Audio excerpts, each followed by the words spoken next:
मुख्यमंत्री आणि उपमुख्यमंत्र्यांचा आजचा दिल्ली दौरा रद्द। सोमवारी किंवा मंगळवारी अमित शहांची भेट घेणार अजित पवारांची माहिती। अधिवेशन संपण्याआधी शेतकऱ्यांसाठी विशेष पॅकेज जाहीर करणार उपमुख्यमंत्री अजित पवारांची घोषणा।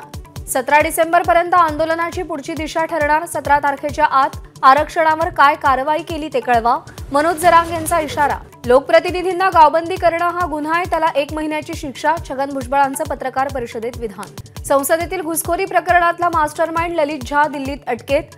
ललित झा यानं 4ही आरोपींचे मोबाईल जाळल्याची माहिती। आणखी 2 जण पोलिसांच्या ताब्यात। विधिमंडळ सचिवालयाच्या याचिकेवर आज सुप्रीम कोर्टात सुनावणी। आमदार अपात्रतेच्या निर्णयाची मुदत 30 डिसेंबरऐवजी वाढवून देण्याची विधिमंडळाची मागणी। आगामी लोकसभा निवडणुकांसाठी भाजपच्या मॅरेथॉन बैठका। आज भाजप पदाधिकाऱ्यांना फडणवीस, बावनकुळे मार्गदर्शन करणार। 24 डिसेंबरनंतर मुंबईमध्ये जरांगेंचा ट्रॅक्टर मोर्चा धडकणार। जरांगेंच्या आवाहनानंतर तीव्र आंदोलनाच्या तयारीची पोस्ट सोशल मीडियात व्हायरल।